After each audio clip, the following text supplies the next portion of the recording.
저 권한, 예, 혹시 권한이 주어졌을까요? 제가 화면 공유하고, 네. 예, 강의 다시 시작하도록 할게요.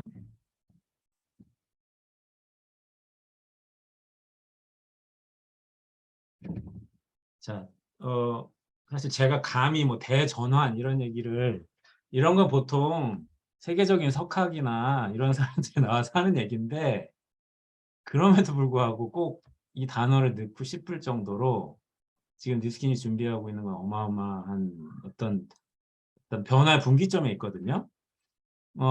그 내용을 조금 기존에 먼저 앞서 나가고 있는 글로벌 기업들의 예시를 통해서 좀 여러분들한테 설명을 드리고자 합니다.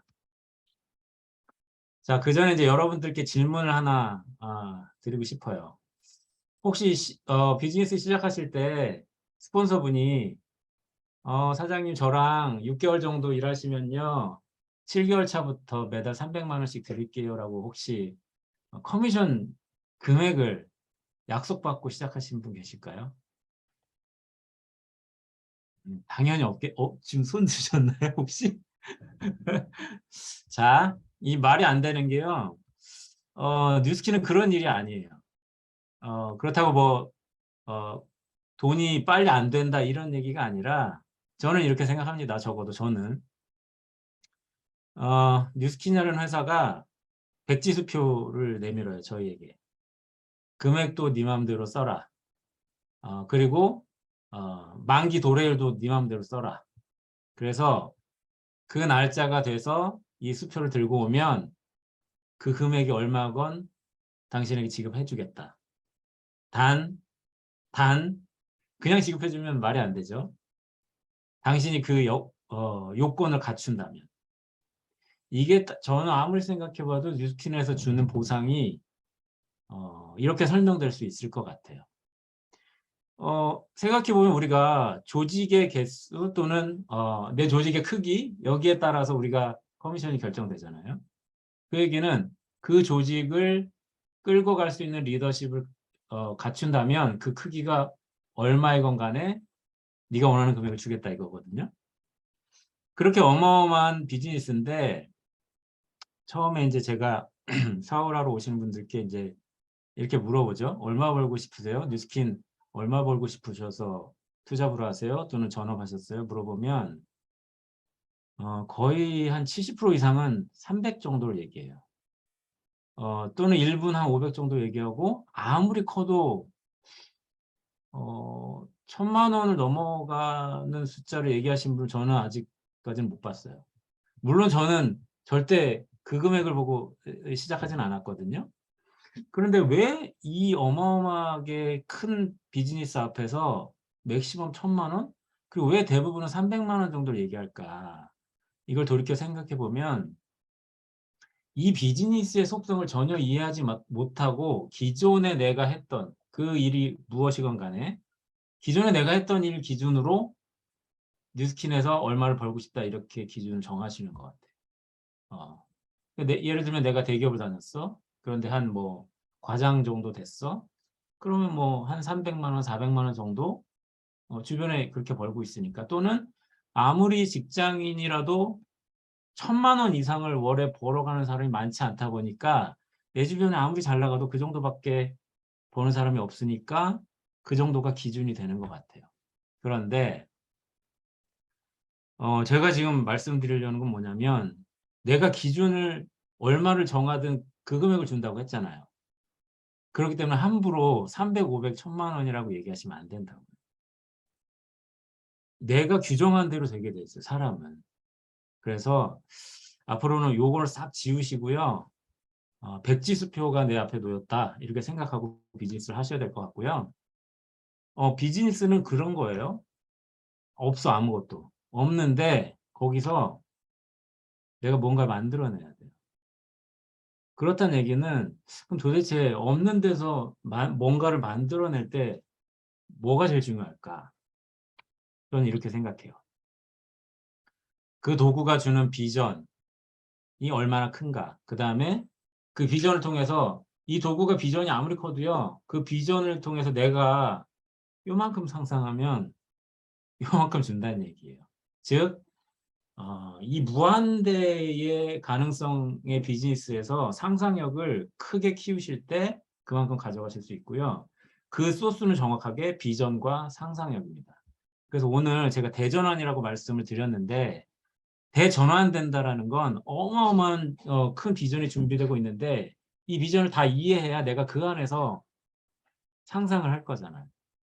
그래서 그 비전을 키우시는 작업을 함께 해보는 시간이다. 그래서 제 강의 들으시고 나면요, 이 금액을 함께 엄청나게 큰 꿈을 꾸고 상상력을 무한대로 늘리면서 정말 자신 있게 이 금액을 내가 이 금액을 불러도 되나? 그런 생각하지 마시고 마음껏 지르셨으면 좋겠어요. 자, 이제 아까 김수진 사장님께서 잠깐 설명을 해주셨는데요. 저는 이제 현대차그룹의 현대오토에버라고 하는 IT 계열사에 입사를 해서 11년 동안 이직 한 번 안 하고 근무를 했어요. IT 회사를 다니는 사람이 이직을 안 했다라는 거는 그 사람의 성향을 대충 알 수 있는 건데, 위험 회피 성향이에요. 위험 회피 성향. 안정적인 걸 굉장히 좋아하는 스타일이에요. 원래 IT 쪽은요, 이직을 자주 해야 연봉이 올라가거든요. 근데 저는 성향이 그런 사람이 아니에요. 그래서 사람들이 네가 뉴스킨을? 네가 다단계를? 이런 얘기가 이해가 안 가는 거죠. 저를 아는 사람들은. 그런데 그 사람들이 저는 아는데 뉴스킨은 잘 모르는 거예요. 저는 뉴스킨을 왜 했냐? 절대적으로 안정적이고 싶어서 뉴스킨을 선택했어요. 제가 대안을 찾아야겠다라고 아주 실질적으로 생각하게 된 계기는 저랑 동갑내기 대리가 북경에 있는 현대차 북경 법인의 프로젝트를 나갔다가 자다가 죽었어요. 그게 이제 소위 말하는 돌연사라고 하죠, 돌연사. 근데 여러분들이 잘 모르셔서 그렇지 통계청이나 이런 데 들어가면요, 특히 대기업 위주로 그걸 뭐라고 그러죠? 산재로 죽거나 몸이 망가지는 사람들이 굉장히 많아요. 그런데 우리가 잘 주변에서 못 봤기 때문에 제가 이런 얘기를 하면 굉장히 놀라시더라고요. 그런데 저는 그때 당시에 저도 굉장히 충격적이었는데, 저랑 동갑이었고 30대 중반이었고 외벌이었어요. 애가 둘이었고.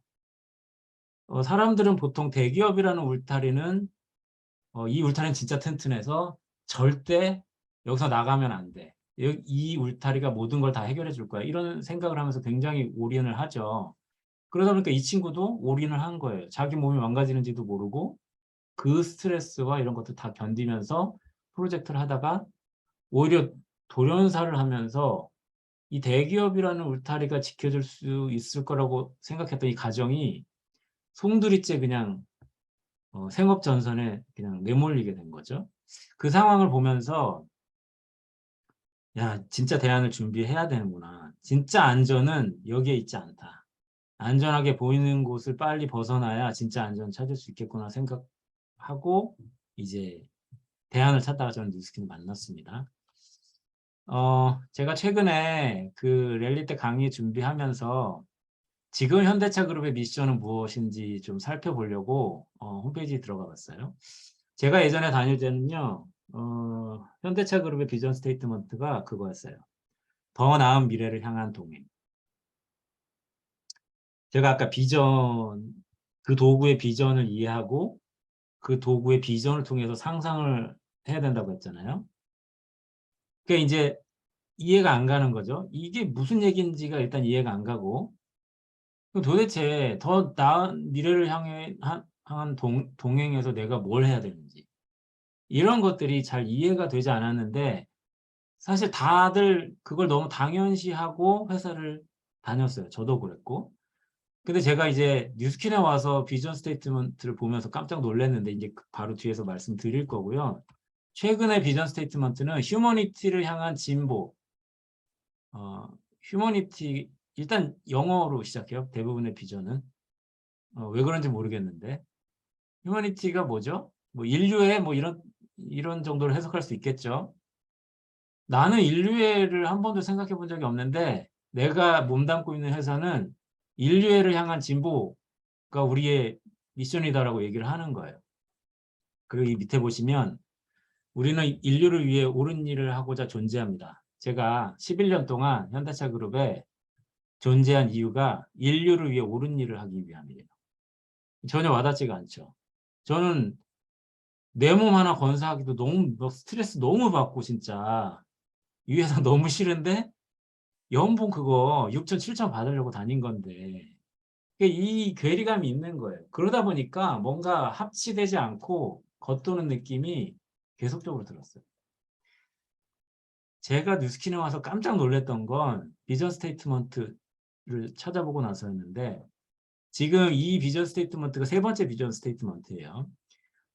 똑같이 뉴스킨을 하지만 어떤 뉴스키너에게는 비전 스테이트먼트를 본 적도 없는 뉴스키너도 있을 거고 저 같은 사람에게는 이 회사의 비전 스테이트먼트가 뭔지가 너무 중요한 그런 사람이에요, 저는. 처음에 투잡으로 시작하면서 홈페이지에 들어갔더니 그때 당시의 비전 스테이트먼트는 이거였어요. 정확한 문장은 제가 기억이 안 나지만 그때 당시에 디스트리뷰터라고 불렀거든요. 우리 회사와 파트너십을 맺는 디스트리뷰터들이 돈을 많이 벌게 해서 세계 최고의 다이렉트 셀링 기업이 되는 게 그때 당시에 뉴스킨의 비전 스테이트먼트였어요. 너무나도 명확하고 구체적이죠. 아, 그러면 내가 여기 이 회사랑 파트너십을 맺었으니까 열심히만 하면 나는 돈을 엄청 벌겠구나. 열심히 해야겠다. 이런 생각이 너무 명확하게 드는 거예요. 자, 두 번째 비전 스테이트먼트는 그거였어요. 그래서 제가 투잡 때 이 비전 스테이트먼트를 보고 강의를 들었는데 그때 당시에 얼마 만에 한 명씩 백만장자가 나온다고 얘기했는지 정확히 기억은 안 나지만 계속 백만장자가 나오는 거를 미국 컨벤션, 한국 컨벤션 이런 데서 제가 목격을 하게 돼요. 그러니까 어떻게 되냐면 모든 게 정확하게 일치하는 거예요. 이 회사가 뭘 주장했는지 그리고 그 주장이 이루어지고 있는지 그럼 비전 안에서 내가 뭘 해야 되는지가 너무 합치가 되니까 좋은 거예요. 두 번째 비전 스테이트먼트가 뭐였냐면 그것도 정확한 문장 다 기억은 못하지만 세계 최고 기회 플랫폼이 되는 것입니다. 기억하실 거예요 아마. 조금 사업을 그래도 1, 2년 하신 분들은. 그러면 그때 당시에 수많은 앱이 개발되고요. 홈페이지가 개선이 되고 그 구매 링크를 보낼 수 있는 개인 홈페이지가 개발이 되고 막 이런 것들이 진행이 됐어요. 그리고 그때 당시 이제 베라라고 하는 앱이 처음 개발이 됐고 두 번째 비전 스테이트먼트도 이 회사는 너무나 명확하게 그 선언을 지키려고 무언가를 하는구나. 이런 게 너무 좋았고요. 오늘 말씀드릴 이제 우리의 비전과 관련된 비전 스테이트먼트는 여기 보시면 역동적인 어필리에이트 플랫폼을 통해 세계 최고의 통합적인 뷰티 및 웰니스 기업이 되는 것입니다라고 선언을 최근에 한 거거든요. 그러면서 대전환을 미리 준비를 하면서 이 비전 스테이트먼트를 발표했다고 저는 생각을 합니다. 그 부분이 뭔지 차근차근 좀 말씀을 드릴 거고요. 그러면서 이번에 그 강원도에서 이제 인파워미 캠프에서 프로덕트, 테크놀로지, 커뮤니티라고 하는 이 세 가지를 이야기하면서 이 두 가지 신제품을 런칭을 할 거고 거기서 체험존을 통해서 사람들에게 공개를 했어요. 자, 여러분들 이 신제품 나왔을 때 어땠을까요? 다 사업자들 비슷비슷할 거예요. 이 자전거를 어디다 팔지? 뭐 이거 팔아도 돈이 크게 안 되는데 이거 피트니스 센터에 몇 대나 집어넣어야 이게 비즈니스로 유지되지? 이런 생각들 하지 않으셨어요? 도대체 어디다가 얘기를 하지? 또는 이거 루미스파 이거 잘 쓰고 있었는데 어플까지 켜서 써야 되나? 이런 생각들 분명히 하셨을 겁니다. 난 아니야 라는 표정으로 계시지만 그리고 지금 이 루미스파 IO 쓰실 때 어플 안 쓰시고 쓰시는 분들 꽤 있을 거예요.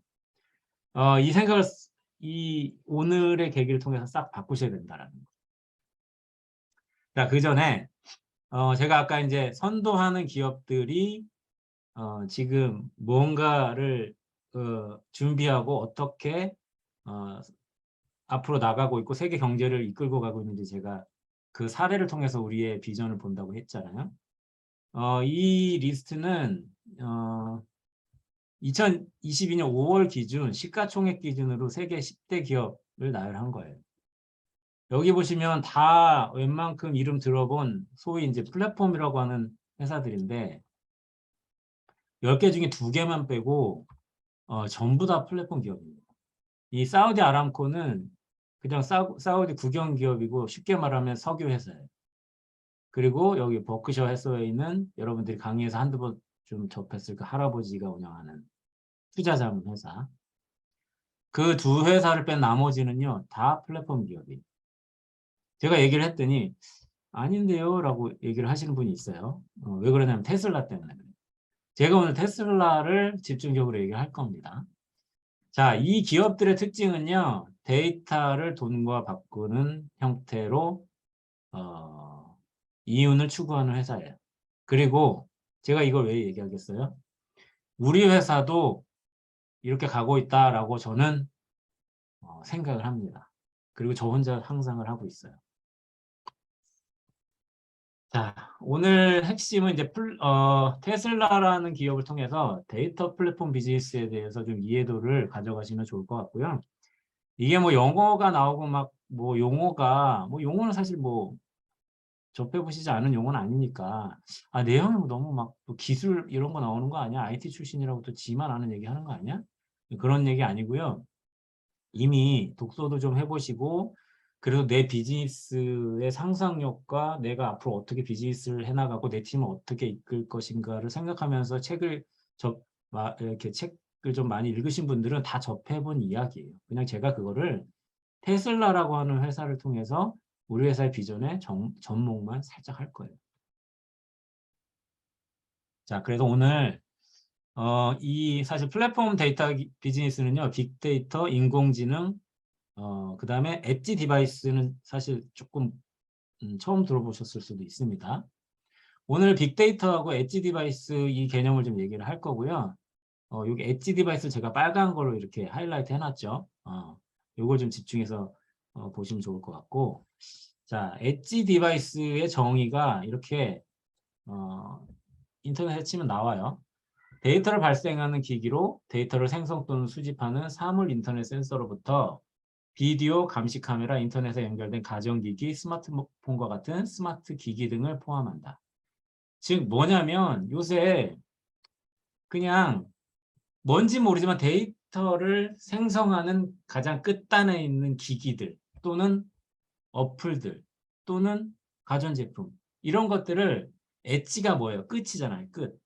가장 끝단에 있는 디바이스다, 기계다 이렇게 보시면 되고요. 그 기계가 뭔가 데이터 같은 것들을 수집해내는구나 이렇게 이해를 하시면 돼요. 자, 대표적으로 아마존이라고 하는 플랫폼 기업의 엣지 디바이스는 뭘까요? 뭐 아마존 어플일 수도 있고 아마존 사이트일 수도 있어요. 그런 것들이 이제 엣지 디바이스, 아마존이라는 회사에게는 엣지 디바이스고요. 구글은 검색 엔진, 그게 엣지 디바이스고요. 구글이 또 뭐 여러 가지 또 다른 회사들을 갖고 있죠. 그 회사들이 운영하는 어떤 뭐 플랫폼이라든가 이런 것들이 다 엣지 디바이스에 속하고요. 자, 애플은 뭐 너무나도 명확하게 핸드폰, 모든 사람들이 들고 다니는 이 스마트폰이 엣지 디바이스입니다. 여기서 오늘도 여기 계신 분들 한 분도 예외 없이 여기서 수많은 데이터를 생성해 내셨어요. 나는 데이터 이런 거 몰라 하지만 여러분들이 다 생성하셨어요. 그리고 우리는 그 데이터를 생성만 했지 그걸 갖고 우리가 뭘 장사를 하거나 이론이라도 벌지 못했는데 애플은 이걸로 돈을 법니다. 자, 아까 제가 사실 테슬라 자동차 회사 아니에요? 그죠? 처음에 테슬라 그 사이트 주소가요. 테슬라 모터닷컴이었어요. 그런데 지금은요. 모터자가 빠졌어요. 테슬라닷컴이고요. 일론 머스크라고 하는 천재는요. 이 자동차를 자동차라고 생각하지 않고 전 세계를 돌아다니는 모바일 기기라고 생각해요. 그래서 그건 제가 뒤에 좀 설명을 드릴 거고 이런 것들이 이제 엣지 디바이스라는 거 좀 이해가 가시죠? 어려운 얘기 아닙니다. 자, 여기에 살짝 우리가 그냥 무심코 접했던 신제품을 살짝 한번 얹어보고 싶은 거예요, 저는. 여기서 잠깐만 말씀을 드리자면 루미스파 예전에 앱 없었죠, 앱. 근데 지금은 어때요? 베라라고 하는 앱을 통해서 연동을 하고 있죠. 이게 이제 기존에 제가 위에서 보여드린 플랫폼 회사들과 뭔가 유사한 형태의 엣지 디바이스로 진화하고 있다는 얘기고요. 뉴비트 다 구매하셨죠? 이거를 유통을 못할 수는 있지만 구매는 하셔야 됩니다. 자, 구매해서 타보시면 어때요? 앱을 키고 앱과 이 디바이스가 연결이 되지 않으면 자동차가 구동을 제 기능을 하지 못해요. 그냥 헛바퀴 돌아요. 그 얘기는 뭐냐면 이 VR 바이크는 단순히 VR 바이크가 아니고 앱을 통해 또 뭔가 데이터를 만들거나 뭐 흡수하거나 한다는 얘기예요. 뒤에 자세히 말씀드릴게요. 자, 빅데이터를 좀 살펴봐야 되는데 제가 아까 말씀드린 대로 빅데이터와 엣지 디바이스 이 두 개를 오늘 이해하실 거라고 말씀드렸죠. 두 가지 사례를 통해서 빅데이터가 얼마나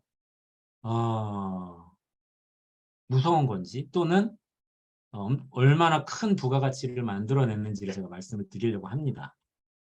자, 이 기사가 벌써 한 2016년인가 2015년인가에 났던 건데요. 접해보신 분들도 계실 거예요. 미국의 한 대형 마트에 저 정도 나이 되는 남자가 여기 가서 소리를 지릅니다. 매니저 나와라. 그 매니저가 갑자기 소리를 지르니까 고객이 소리 지르니까 쫄아가지고 막 나왔죠. 왜 그러십니까 고객님 그랬더니 쿠폰을 바닥에 던지면서 내 딸한테 니네 마트가 쿠폰을 보냈다. 봐라 이거. 딱 봤더니 유아용품 구매 할인 쿠폰인 거예요. 내 딸이 지금 미성년자인데 너희 지금 미성년자 임신을 부추기는 거냐 장난하냐 하면서 책임져라고 난리를 친 거예요. 여러분들이 매니저라고 생각해 보세요. 이거 말도 안 되는 거잖아요. 큰일 났다. 그래서 막 달래가지고 보냈어. 그래가지고 이제 이 매니저가 와가지고 도대체 어떻게 이런 실수가 있을 수 있지? 막 고민을 하면서 다시 한번 이제 사과를 하려고 전화를 했는데 이 남자가 되려 매니저한테 제가 저번에 그렇게 난리를 쳐서 죄송합니다. 제 딸아이가 임신을 했네요. 이런 거예요. 미성년자인데 임신을 했는데 아빠가 당연히 모르지.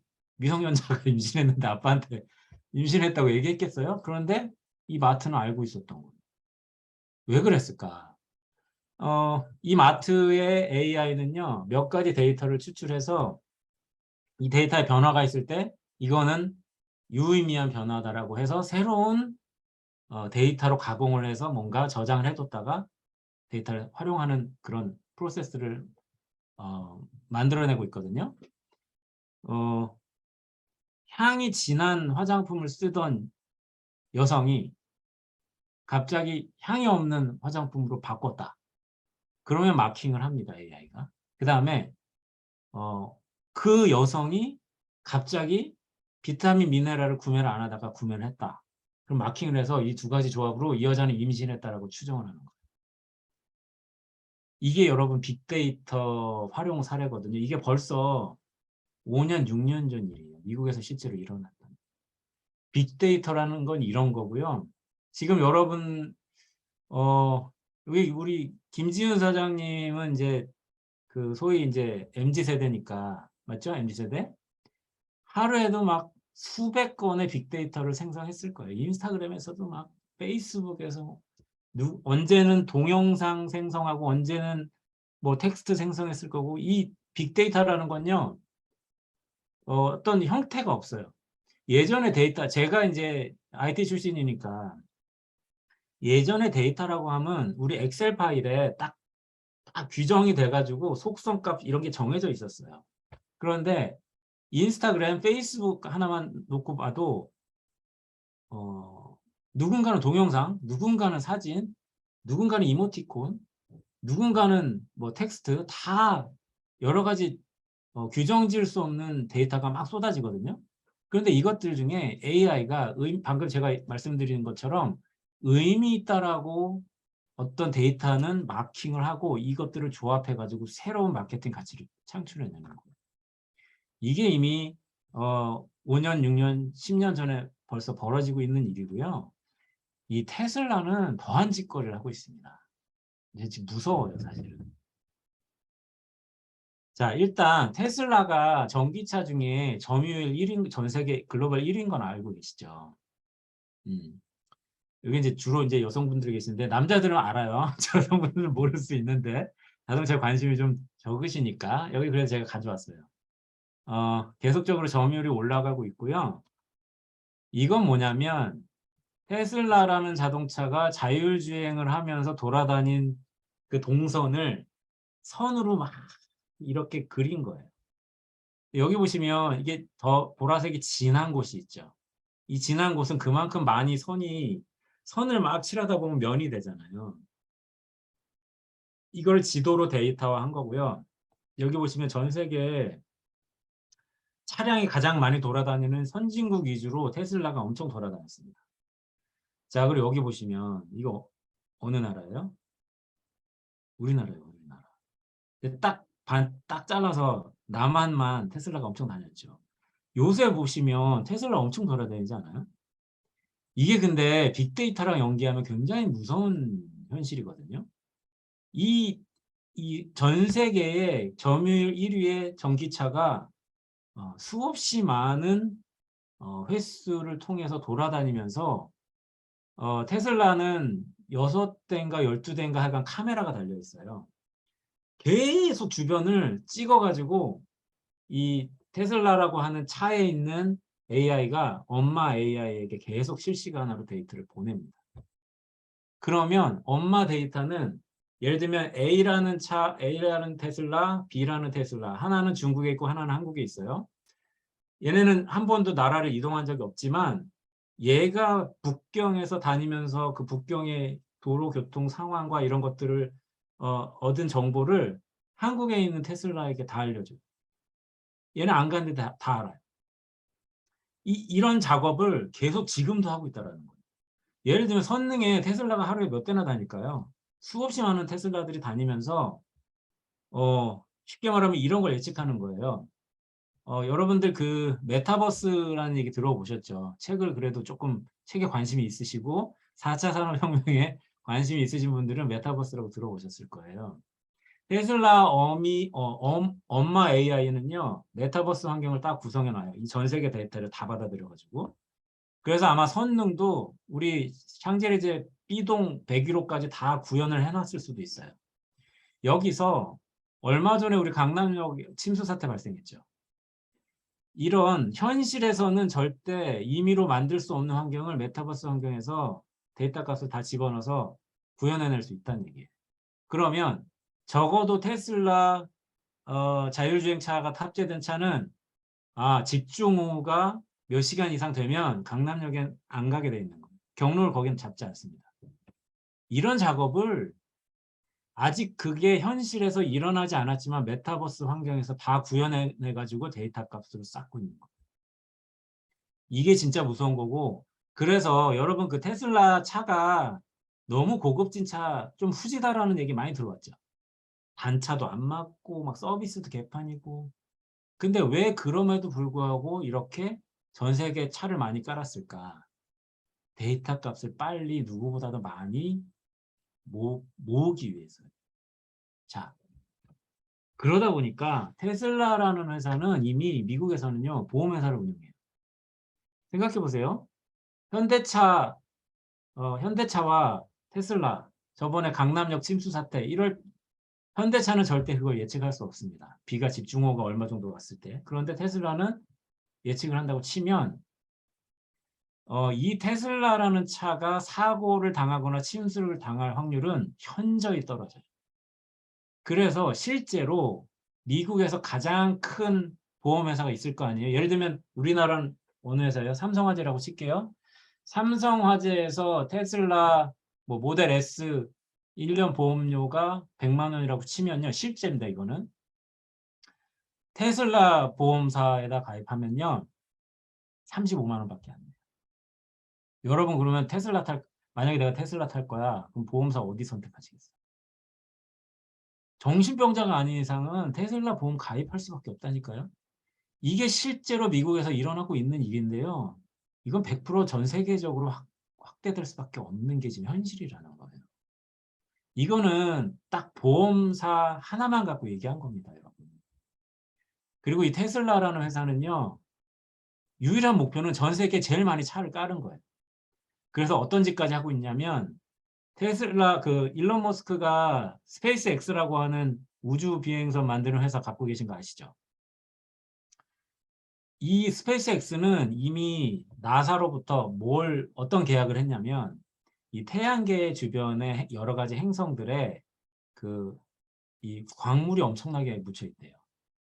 그 광물 채취권을 이미 나사로부터 획득해서 광물을 채취하러 지금 비행선을 여러 대 보냈어요. 근데 그 행성에 가장 많이 묻힌 그 광물이 니켈이에요. 니켈. 이 니켈을 왜 캐려고 하냐? 자동차 원가의 가장 높은 비용이요.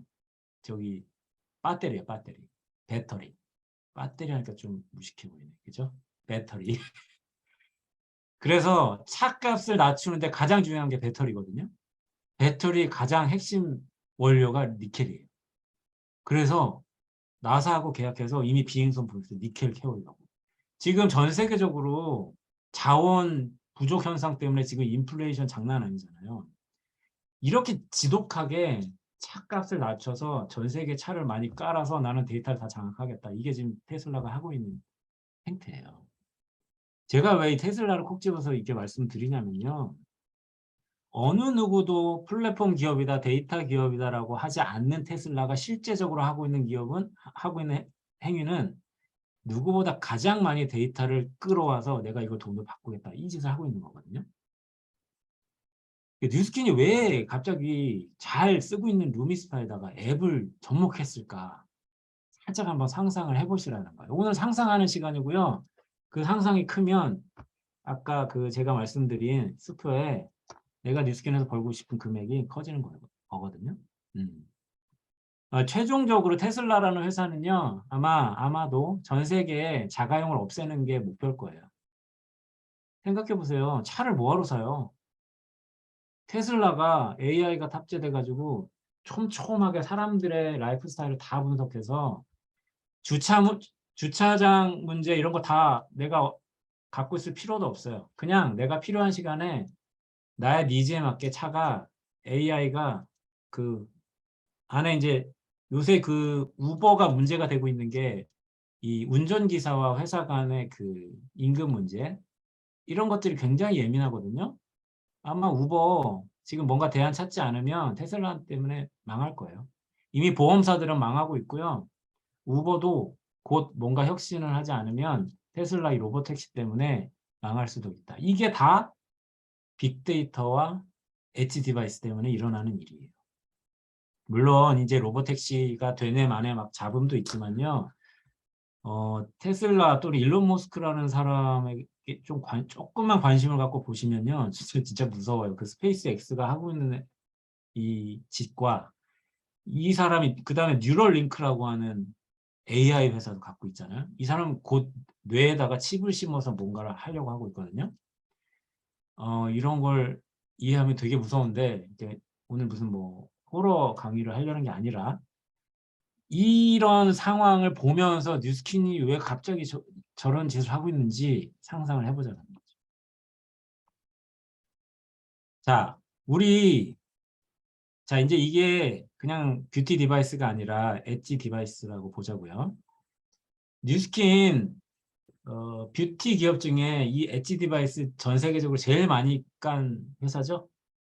제일 많이 깔려 있습니다. 테슬라처럼. 그리고 이미 예고한 대로 이 디바이스들은 다 베라 앱으로 들어갈 예정입니다. 이미 루미스파 IO 들어갔죠. 그 다음에 내년 상반기에 바디갈바닉 IO 개발 마쳐 놨고요. 상반기에 출시를 할 겁니다. 그리고 하나하나 다 그렇게 바뀔 거예요. 그러면 이 앱을 통해서 수많은 전 세계에서 뷰티 디바이스 가장 많이 우리 뉴스킨이 뷰티 디바이스를 엣지 디바이스로서 깔아놨어. 그런데 소비자들이 앱을 통해서 아침, 저녁 또는 일주일에 2번 뭐 에이즐랑미는 아침, 저녁 또 매일 쓰겠죠. 이런 것들을 앱을 통해서 쓰면서 어떤 데이터들이 과연 쌓일 것인가. 그러면 뉴스킨은 또 그 데이터를 갖고 뭘 하려고 앱을 개발했고 iO로 개발을 했을 거 아니에요.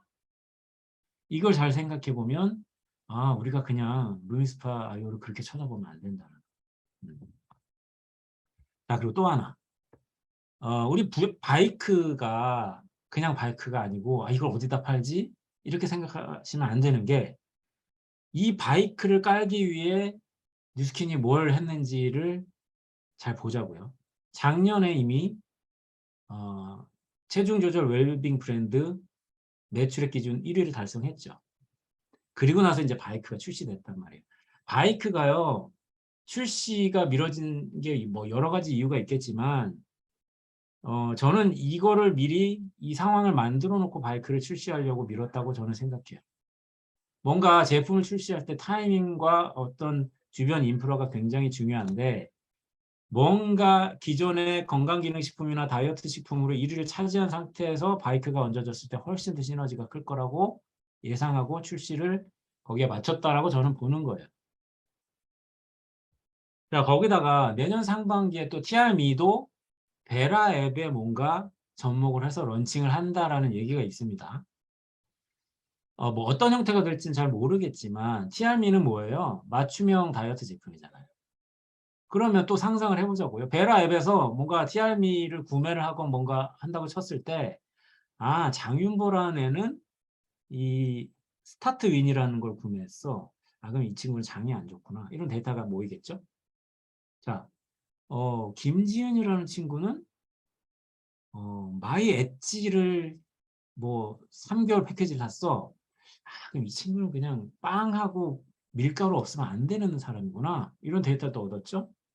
그런데 이 친구들이 뉴비트 앱을 켜고 바이크를 타. 그러면서 운동을 해. 그럼 여기서 체지방 다 측정 가능하죠? 인바디랑. 그리고 이 친구가 어떤 코스를 주로 타는지 이 친구의 체력 상태가 다 파악이 될 것이고, 그러면 어떻게 되냐면 조금 상상을 해보자면 이 친구에게는 R스퀘어드라고 하는 제품이 들어가면 조금 더 이 친구의 모자라는 니즈를 채워줄 수 있지 않을까? 이 친구에게는 메타가 들어가면 좀 더 활력 넘치는 삶을 살고 있지 않을까? 이런 니즈가 촘촘하게 채워질 수 있다라는 얘기예요. 제가 아까 가장 최근에 뉴스킨 그 비전 스테이트먼트 보여드렸잖아요. 뷰티 앤 웰리스 최고 회사가 되겠다. 웰리스가 뭡니까? 그냥 내 생활 패턴 자체가 굉장히 활력 넘치고 신체뿐만이 아니라 정신까지 건강한 그런 삶을 사는 게 웰리스 라이프잖아요. 현대인들의 그 니즈는요, 웰리스에 대한 니즈는 어마어마한데요. 이 니즈를 어떻게 채울까는 결국엔 데이터가 없으면 안 된다. 그 데이터를요, 아마도 이 기계를 필두로 해서 촘촘하게 그 사람의 웰리스 라이프를 채워주는 데이터를 통해서 신제품을 계속 낼 거라고 저는 보는 거예요. 자, 근데 왜 루미스파 아이오냐? 결국엔 이게 최근에 가장 열심히 뛰는 젊은 사업자들한테 주력 아이템이라는 게 통계시로 나왔고, 여러분들도 지금 여기 계신 분들도 아마 데모하고 가장 먼저 추천하는 게 루미스파이지 않을까 생각해요. 이게 잘한 것 같고요. 이 제품이 나왔을 때 블루투스로 페어링이 된다, 헤드를 언제 가는지 그걸 알려준다, 그 다음에 개인 맞춤화 된다, 이런 것들 정도로 우리가 이해했다면 지금은 그렇게 보시면 안 된다라는 거예요. 이 사람의 피부에 대한 니즈, 이 사람의 패턴, 이런 것들이 하루에 2번, 최소 2번 뉴스킨의 빅데이터화 돼서 차곡차곡 쌓일 거라는 거죠. 자, 그리고 이 자전거도 사실은 이게 뭐 기능이 뭐보다 좋네, 안 좋네, 막 이렇게 접근할 문제가 아니라는 거예요. 물론 이 기능만 봐도 아직까지 이런 바이크는 없습니다. 하지만 제가 아까 말씀드린 대로 이 바이크를 통해 소비자가 만들어낼 데이터를 집중하시라는 거예요. 그리고 그 데이터를 통해서 뉴스킨이 뭘 할지 상상을 하시면서 저는 그 상상을 하면 뭐가 나올까? 뭐가 나올까? 굉장히 궁금하고 재밌어지고 그래서 이게 그냥 단순히 옆집 아줌마가 여드름 고치려고 뭐 그 뉴스킨 줘봐. 뭐 그 돈 돼? 뭐 그 왜 열심히 해? 이런 차원의 비즈니스가 아니다라는 걸 다시 한번 느끼게 돼요. 자, 그러려고 이렇게 이 분야에서 1등을 하려고 그렇게 TR 프로모션을 해대고 TR고 이런 제품을 출시하고 이렇게 했구나. 이게 이제 와서 모든 게 이렇게 조각이 맞춰지듯이 하나하나 퍼즐이 맞춰지는 느낌을 저는 최근에 많이 받고 있습니다. 거기에 이제 TR미가 딱 얹어지면 아마 완벽하게 사실 우리 TR 라이트 하면서 이게 어떤 사람한테는 잘 안 돼. 막 진짜 얘는 국수를 내가 쫓아다니면서 끊게 할 수도 없고 미치겠는 거지 막. 이런 친구들한테 아까 뭐였죠? 제품명이? 마이 엣지 탄수화물 중독. 이 결국엔 그 당 조절이 안 되는 거고 인슐린이 조절이 안 되는 거잖아요. 그거를 타겟팅해서 조절해주는 제품 이런 것들이 나온다면 다이어트 시장 앞으로 계속 커질 이 시장에서 우리가 이 1위를 빼앗기기가 너무 어려울 것 같아요. 절대 빼앗기지 않을 것 같고 그렇다면 그 안에서 소비자가 계속 놀면서 어떤 데이터들을 계속 만들어낼 것이며 그걸 통해 또 새로운 무언가를 충족해주는 신제품이 뭐가 나올까 이런 상상을 하면 너무 기대가 된다는 거죠. 자, 그런데 그 빅데이터 생성의 핵심은 이 앱이라는 거예요. 물론 TR9T 제가 계속 본사에 이걸 이따위로 만들었냐 좀 제대로 만들어라. 이걸 뭐 만드는데 돈이 얼마가 들어갔을 건데 식단이 이렇게밖에 안 나오냐 맨날 얘기했는데 뭐 최종 확인 결과 이 앱은 이제 사라질 것 같아요. 하지만 이게 이제 뉴비트나 베라 쪽으로 다 이게 이제 흡수가 될 거라는 거죠. 사실 이게 왜 중요하냐면 그 사람이 먹는 게 무엇인지 우리가 데이터화할 수만 있다면 얼마나 수많은 이 빅데이터를 통해서 사람들의 니즈에 정확하게 맞는 제품을 무궁무진하겠죠. 그래서 저는 이걸 계속 얘기할 거예요, 본사에. 어쨌거나 이 앱이 굉장히 중요하고요. 다시 한번 이 장표를 보세요, 여러분. 여러분 비즈니스 하려고 오셨죠. 장사나 영업이나 물론 뭐 50만 원, 100만 원 벌려고 왔어요라고 수줍게 얘기하시는 분들도 계시겠지만 속내는 적어도 내가 다단계라는 걸 마음 먹고 시작할 때는 50만 원, 100만 원은 아닐걸요. 그렇지 않아요? 네. 그래서 이 비즈니스라는 것을 통해서 결과를 내려면 비전과 상상력을 키우셔야 된다는 걸 다시 한번 보여드리고 자, 그럼 앞으로 뉴스킨의 소비자는 어떻게 될까요? 아침에 베라에 튀고 루미로 씻겠죠. 그 다음에 예를 들면 제주도에 사는 사람은 김이 이 장난 아니겠죠. 이것도 베라 키고 쓰겠죠. 일주일에 최소 2~3번 또 베라 키고 갈바닉 하겠죠. 그 다음에 에이즐랑미 베라 키고 하겠죠. 다이어트 하면서 다이어트 하는 사람들한테 저희는 뉴비트 집어넣을 거거든요. 무조건. 자, 이거 2개면 사업자잖아요.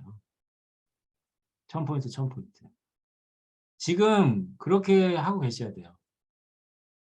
일단, 근데 유지를 어떻게, 유지는, 그거는요, 유지를 유지할 때 가서 생각하는 문제고, 사업자가 됐다라는 건 이 사람이 비전을 봤다는 얘기이기 때문에요. 비전을 본 사람은 고민을 하게 돼 있고, 고민을 한다는 얘기는 방법을 찾아간다는 얘기예요. 그래서 이 사람은 그냥 소비자한테 이걸 밀어 넣으라는 얘기가 아니라, 이 TRIT와 뉴비트를 티업하는 과정 속에 사업의 비전을 보여주셔서 이 두 개로 사업자 만드셔야 돼요. 자, 그러면 이 사람은 어떻게 되냐? TR고 먹게 될 거고요. 다이어트 하니까 살 빠져도 좋은데 셀룰라이트 이거 어떡하냐? 바디갈바닉 쓰게 해야죠. 자, 이렇게 되면 보세요. 그냥 갇히는 거예요. 뉴스킨에 갇히는 거예요. 소비자는. 갇혀. 절대 못 빠져나. 그건 1차적인 거고요. 이 안에서 이 사람이 만들어낸 수많은 데이터로 뉴스킨에서 매년 무언가를 만들어낼지를 상상해 보십시오. 자, 뉴스킨이 정책이니 뭐 오래됐니 뭐 이런 얘기가요 절대 이제 통하지 않습니다. 뉴스킨은 더 이상 진짜 네트워크 마케팅 회사, 뭐 다단계 회사 이런 용어가 잘 안 어울리는 회사예요 이미. 그리고 앞으로는요 그런 용어를 쓰기가 어려울 것 같아요. 또 한 번 말씀드려요. 이 핵심은 이 앱이에요. 자, 이렇게 될 거예요. 고객 경험 축적이요. 이 세분화된 개인 맞춤형 서비스를 강화하게 될 거고요. 계속적으로 이 트렌드를 강화하는 제품들이 출시될 거고 또는 제품 또는 앱 서비스들이 계속 출시될 겁니다. 그러면 아까 제가 보여드린 2025년까지의 비전 스테이트먼트 뷰티 웰니스 업계의 최고 회사가 되는 것이다. 자연스럽게 돼 있어요. 저는 그래서 세 번째 비전 스테이트먼트인데 이게 다 이루어진다는 게 너무 놀랍고요. 11년간 다니는 회사에서 단 한 번도 내가 인류를 위해 일한다는 생각 해본 적이 없는데 이 회사는 세 번을 바꿨는데 세 번 다 가슴에 와닿는 게 있고 결과로 뭔가가 나오고 있다. 이걸 강조드리고 싶어요. 다시 한번 보세요. 이 비전 스테이트먼트를 그냥 넘기시면 안 됩니다. 우리의 비전은 역동적인 어필리에이트 플랫폼을 통해 이 역동적인 어필리에이트 플랫폼은 뭐냐? 이 핵심은 베라예요. 그리고 뉴비트예요. 물론 마이뉴스킨 뭐 여러 가지가 있어요. 또 스텔라라고 하는 사업자용 어플이 나올 거고요. 이런 걸 통해서 세계 최고의 통합적인 뷰티 및 웰니스 기업이 되는 것입니다. 어때요, 여러분? 제 설명을 좀 듣고 나니까 이게 조금 이게 될 것 같다 이런 생각이 드시나요? 왜 도대체 웰니스 기업? 뭐 갑자기 왜? 적어도 제 강의를 조금이라도 집중하셨다면 이 비전 스테이트먼트가 조금 달리 보이지 않을까 살포시 기대를 해봅니다. 그래서 여러분 이런 얘기 하지 마세요. 특히 이제 좀 연세가 있으신 분들. 근데 이게 진짜 제가 느끼는 건데 물리적인 나이랑 상관없는 것 같아요. 30대인데도 베라 귀찮아요 라고 하는 사람이 있고요. 50대인데 베라 너무 재밌어요 라고 하는 사업들이 있어요. 근데 결국에는 다 필요 없고요. 젊냐 나이 먹었냐가 아니라 이 아이템을 이해했냐로 지금부터 바꿔주세요. 왜 앱을 통해서 쓰게끔 만들었냐? 왜 더 불편한 것 같이 만들었냐? 그 취지를 제 앞에 강의를 통해서 이해를 하시는 게 중요하다. 그래서 여러분들이 베라를 안 키는데 소비자가 킬까요? 아니요. 그러면요. 여러분들이 안 키시면 소비자도 안 키고요. 소비자가 안 키면 빅데이터 안 쌓입니다. 앱을 안 켰는데 그냥 이거 이렇게 하는데 빅데이터가 어디를 쌓여요? 안 쌓입니다. 그래서 본사의 취지와 비전을 잘 이해하시고 이 제품을 이해하시고 내일부터는 베라 앱을 싹 키는 거예요. 이렇게 하셔야 됩니다, 여러분. 네. 자, 그 다음에 나가서 사업 전달하다 보면 그거 너무 오래된 회사 아니야? 뉴스킨 아직도 있어? 너 그거 아직도 해? 이런 얘기가 앞뒤가 안 맞는 얘기라는 거예요. 빅데이터는 오래된 기업일수록 많이 쌓일 확률이 높고요. 더 고도화 정교화될 가능성이 커요.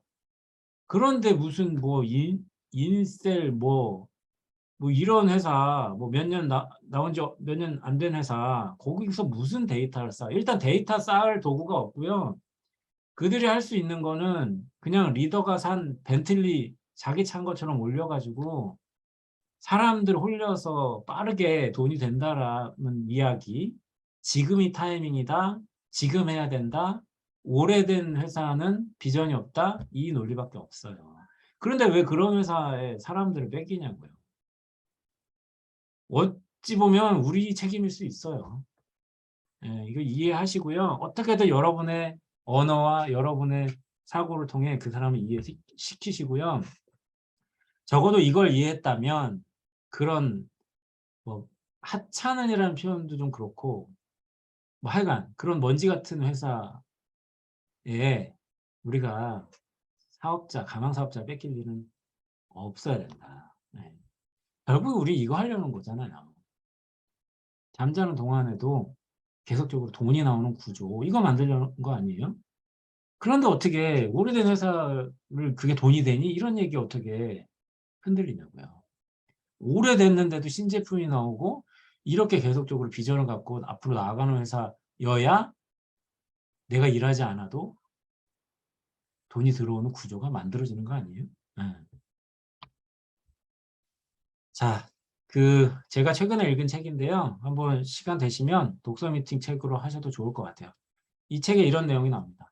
미래는 현명하고 의식적으로 환경을 만들어가는 사람의 상상 속에서 현실이 된다.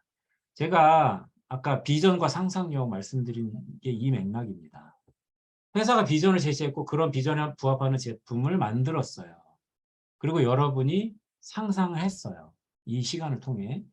그런데 중요한 건 내일 여러분들이 베라앱을 키시지 않는다면 의식적인 환경을 내가 만들지 않는 겁니다. 상상을 해도 그걸 현실 속에서 내가 만들어내는 사업자가 될 때 이게 내 돈이 된다는 거예요. 여러분 상상하시고요. 그걸 현실에서 의도적으로 그 환경을 세팅하시고 의도적인 노력하세요. 그러면요. 아까 제가 보여드린 백지수표 거기에 그 금액이 얼마든 여러분들이 자신 있게 쓰시고 그걸 향해서 달려가시고 하나하나 이룰 수 있는 여러분들이 되실 거라고 저는 확신하고요. 저도 그런 확신으로 오늘 내일 이렇게 열심히 할 거고요. 제가 본 비전과 상상력이 여러분들의 비전과 상상력에 좀 도움이 되셨길 바라면서 제 강의 여기서 마치도록 하겠습니다. 감사합니다.